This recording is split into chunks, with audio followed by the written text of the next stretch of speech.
হযরত ওমরের জমানাতে ওই মিশরের মানুষের মধ্যে কুসংস্কার ছিল, সুন্দরী রূপসী একটা মেয়ে নিয়ে তারা ঢোল ডগর পিটাইয়া আনন্দ টানন্দ করে নীল নদের পাশে নিয়ে জবাই দিবে। মিশরের গভর্নর তিনি জানতে পারছেন নীল নদের জোয়ার আনার জন্য সারা কুফফারবাসী মিলে সুন্দরী রূপসী নারী নিয়ে গেছে জবাই দেওয়ার জন্য। মিশরের গভর্নর আসলেন, এসে বললেন, ও তোমরা এই মেয়ে হত্যা করতে পারবা না। তখন মিশরবাসী বলল, দেখো আমরা তো প্রত্যেক বছর জোয়ার আনি সুন্দরী রূপসী হত্যা করার কারণে, নদীর পাড়ে এনে তারা জবাই দিই, জবাই দেওয়ার পরে রক্তগুলি গড়াইয়া গড়াইয়া পানির মধ্যে চলে যায়, তারপরে নদীর জোয়ার আসে, আমরা তো এইভাবে জোয়ার আনি। মিশরের জোয়ার যদি না আসে ফসল হবে না, হাজার হাজার মানুষ দুর্ভিক্ষে মারা যাবে। তাহলে আমরা এই কন্যা জবাই দিব না, কিন্তু শর্ত হলো পানি এনে দেওয়া লাগবে, পানি এনে দেওয়া লাগবে। মিশরের গভর্নর বলল, ঠিক আছে, আমাদের তো একজন খলিফা আছে, আমিরুল মুমিনিন আছে, মুসলিম মিল্লাতের খলিফা ওমর আছে, আমি ওমর রাদিয়াল্লাহু আনহুর কাছে একখানা চিঠি লিখি, তারপরে দেখি তিনি কি জবাব আমাকে দেন। হযরত আমিরুল মুমিনিনের কাছে গভর্নর বিস্তারিত সমস্ত কথাগুলি জানাই একটা চিঠি লিখলেন। আমিরুল মুমিনিন এই চিঠিখানা পাওয়ার পরে তিনি আঙ্গুল দিয়ে কলম ছাড়া একটা কাপড়ের টুকরার মধ্যে শুধু আঙ্গুল দিয়ে আর একখানা চিঠি লিখলেন। একবার জোরে বলা যাবে আল্লাহু আকবার। তেলের গাড়ি তেলে চলে,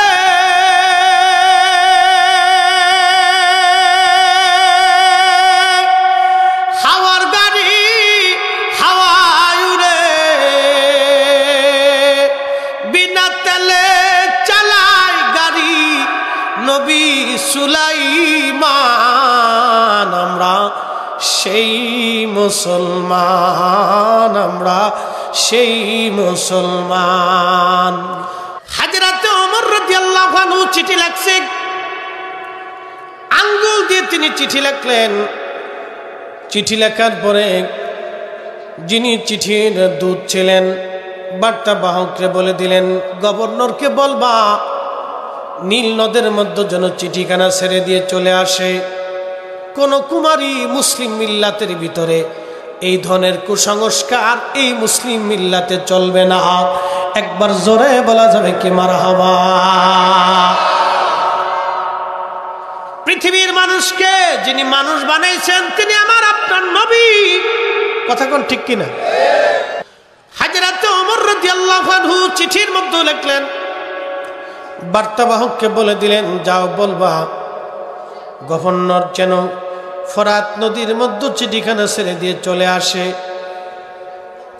হযরত ওমর বার্তাবাহক চিঠিখানা নিয়ে গভর্নরের কাছে দিলেন।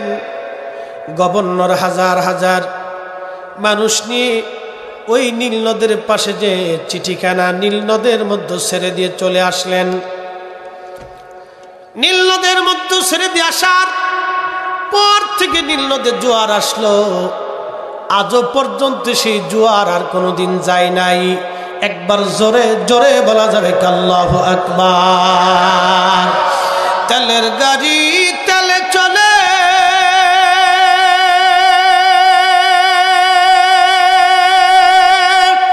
হাওয়ার গাড়ি হাওয়ায় উড়ে, বিনা তেলে চালায় গাড়ি নবী সুলাইমান।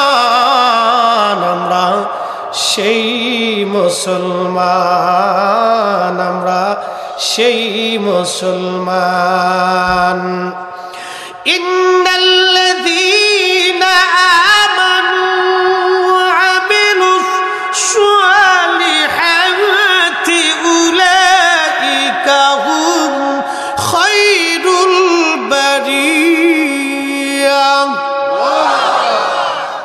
আল্লাহ বলেন, নিশ্চয় যারা ঈমানদার, ঈমানওয়ালা, ঈমানওয়ালা, ঈমানওয়ালা, ঈমানওয়ালা, আকাইদে আহলে সুন্নাতুল জামাত অনুযায়ী যারা ঈমান ওয়ালা, আল্লাহ বলতেছেন শুনো, ও আমিলুস সালেহা, ভালো কাজ নেকামল যারা দুনিয়াতে করে আসে, উলাইকা হুম খায়রুল বারিয়া, জগতের মধ্যে তারা সেরা, জগতের মধ্যে তারা সেরা। আকাশের দিকে হাত বাড়াইলে আল্লাহ বৃষ্টি দিয়ে দেয়, জমিনের দিকে তাকাইলে আল্লাহ ফসল বাড়াইয়া দেয়, নদীর দিকে তাকাইলে নদীর জোয়ার আসিয়া যায়, আকাশের দিকে তাকাইলে খোদার বৃষ্টি এসে যায়, গাছের দিকে তাকাইলে গাছে ফুলে ফলে ভরিয়া যায়। তারা জমানার অলি, আল্লাহর বন্ধু, জোরে বলা যাবে কে মারহাবা। বাঞ্ছারামপুরবাসী মনোযোগ দিয়ে শুনিয়া যান, হে মা বোনেরা, কথাগুলি শুনবেন, বুঝে বুঝে বাড়ি যাবেন। এটা বুঝার জায়গা রে বোন, বুঝার জায়গা রে ভাই। দুনিয়ায় কত মানুষ কবরে চলে গেছে আর ফিরে আসে নাই। এমন জীবন করিও গঠন, হাসিবে তুমি কাঁদিবে ভুবন। আমি যেই দিন দুনিয়া আসছিলাম, আসার সময় আমি কাঁদছিলাম, দুনিয়ার মানুষ হাসছিল। আপনি যেই সময় দুনিয়াতে আসছেন আপনি কেঁদেছেন, কিন্তু দুনিয়ার মানুষ হাসছে। আপনি যখন আবার দুনিয়ার থেকে চলে যাবেন আপনি হাসবেন, দুনিয়ার মানুষ কাঁদতে থাকবে। আপনি যখন আসছেন দুনিয়ার মানুষ খুশি, হাসছে। আব্দুল্লাহর ঘরে একটা ছেলে হইছে, আব্দুল্লাহর ঘরে একটা মেয়ে হইছে, নানা খুশি, নানি খুশি, দাদা খুশি, দাদি খুশি, চাচারা খুশি, ফুপু খুশি, খালু খুশি, খালা খুশি, খালাতো ভাই বোনরা খুশি, গ্রামবাসী খুশি, বন্ধুরা খুশি। আব্দুল্লাহর ছেলে হইছে, ছেলে পাইয়া সবাই খুশি, মাইয়া পাইয়া সবাই খুশি। আপনি যখন আসছেন দুনিয়ার মানুষ সবাই খুশি, কিন্তু আপনি কাঁদছেন। আপনি যখন দুনিয়ার থেকে চলে যাবেন আপনি হাসবেন, দুনিয়ার মানুষ তখন কাঁদবে, আফসোস করবে, আরে আব্দুল করিম খুব ভালো মানুষ ছিল, খুব আল্লাহওয়ালা ছিল, বুজুর্গ মানুষ ছিল, দুনিয়া এমন একটা ভালো মানুষ দরকার ছিল, আজ কবরে চলে গেছে। তখন দুনিয়ার মানুষ কাঁদবে, আপনি তখন হাসতে হাসতে হাসতে হাসতে কবরে চলে যাবেন। এমন জীবন করিও গঠন, হাসিবে তুমি কাঁদিবে ভুবন। এমন জীবন করিও না গঠন, কাঁদিবে তুমি হাসিবে ভুবন। এমন কিছু মানুষ আছে মরে যাওয়ার পরে গ্রামবাসীরা কয়ে মরে গেছে, ভালো হয়েছে, এটা শয়তানা ছিল। প্রিয় মুসলমান বাঞ্ছারামপুরবাসী, মাইকের আওয়াজ যত দূরে যায় কথাগুলি ভালো করে শুনে যাবেন বাজান। হযরত ওমর রাদিয়াল্লাহু আনহু চিঠিখানা দিয়ে দিলেন, চিঠি ছেড়ে দেওয়া হলো। নীল নদের জোয়ার এসে গেল, আজও পর্যন্ত জোয়ার আর যায় নাই। সাহাবীরা বলেন, ইয়া আমিরাল মুমিনিন, বিষয়টা বুঝলাম না, কাপড়ের টুকরার মধ্যে আঙ্গুল দিয়ে আপনি কি লেখলেন? চিঠিখানার মধ্যে কি লেখা ছিল? নীল নদের জোয়ার আসলো আর জোয়ার গেল না। আমিরুল মুমিনিন বলতেছে, আমি চিঠির মধ্যে লিখেছিলাম, হে নীল নদ, তুমি যদি খোদার হুকুমে প্রবাহিত হও, তাহলে আমি খলিফাতুল মুসলিমিন ওমর বলতেছি, তুমি আল্লাহর হুকুমে আবার প্রবাহিত হয়ে যাও। আর যদি তুমি আল্লাহর হুকুমের বাহিরে থাকো, আল্লাহর হুকুমে প্রবাহিত যদি তুমি না হও, তাহলে আমি ওমর বলতেছি তুমি নীল নদের প্রবাহিত হতে হবে না। একসাথে বলবেন আল্লাহু আকবার। এই বাঞ্ছারামপুরের পাশে নদীর নাম কি? মেঘনা। মেঘনা নদীতে যদি জোয়ার না আসে, বর্ষাকালে যদি পানি না আসে, আমাকে আপনারা ডেকে আনবেন। ডেকে আনার পরে আমি নদীর পাশে দাঁড়ায় দাঁড়ায় যদি বলি, আরে নদী মেঘনা, তুই আল্লাহর হুকুমে প্রবাহিত হইছো, এখন আল্লাহর হুকুমে আবার তোমার মধ্যে জোয়ার আসো। এই কথা বললে মেঘনা নদীর জোয়ার আসবে না, কারণ ওই জবান ওমরের জবানের মতো আমার জবান হয় নাই, ওমরের মতো আমি মুসলমান হতে পারি নাই। এই জন্য মেঘনা নদী আমার আর কথা শোনে না। কি কথা কন ঠিক কিনা? আমার পীর ও মুর্শিদের কারামত বন্ধু খুব মনোযোগ দিয়ে শুনিয়া যান। এই যে আমাদের ফরিদপুরে, কি বলবো, আমাদের ফরিদপুরে সর্বাদ্রসন দিয়ে ওই আপনার সিএনবি দিয়ে, এরপরে ফরিদপুরের চ্যানেল নর্থ চ্যানেল দিয়ে আগে ভেঙ্গে ভেঙ্গে যাইতো টেপাখোলার এখান দিয়ে, শহরের দ্বার প্রান্তে হুজুর কেবলার কাছে বলা হলো। হুজুর কেবলা একটা চিঠি লিখে দিলেন নদীর জন্য। হুজুর বললেন, বাবা চিঠিখানা আপনি ছেড়ে দেন। চিঠিখানা ছেড়ে দেওয়ার পরে নদীর ভাঙ্গন বন্ধ হয়ে গেল, আজও পর্যন্ত আর ভাঙ্গে নাই। এই আরিচা ঘাটে একবারে নদী যমুনা ভাঙতে ভাঙতে ঘাট ভেঙে যায়। আরিচা ঘাটে এলাকার জাকের ভাইরা হুজুর কেবলার কাছে গেল। এখনো সেই রহিম ভাই জিন্দা আছেন।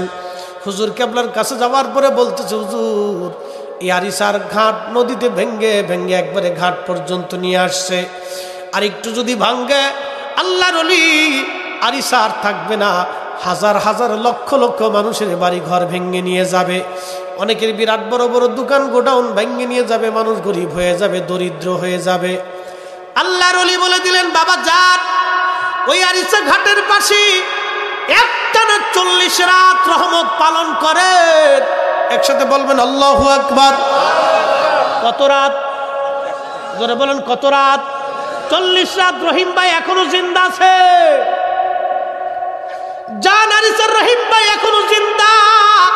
হুজুর বলে দিলেন, বাবা জাকেরদেরকে নিয়ে একটানা 40 রাত্র রহমত পালন করেন, বাবা নদী ভাঙ্গা বন্ধ হয়ে যাবে। জাকের ভাইরা আসছে, একটানা 40 রাত রহমত পালন করার পরে আরিচার নদী ভাঙ্গন বন্ধ হয়ে গেল। আজ প্রায় 30 বছর পার হয়ে যায়, নদী ভাঙ্গে নাই। একবার জোরে বলা যাবে কি আল্লাহু আকবার। শ্রেষ্ঠ মাখাবলি আমার মুর্শিদ মাওলানা, যুগ শ্রেষ্ঠ মাহকামেল আমার মুর্শিদ মাওলানা, এক নজর দেখলে যারে দিলের জ্বালা থাকে না। এশকেরও গভীর তথ্য যদি রে জানিতে চাও, প্রেমেরও গভীর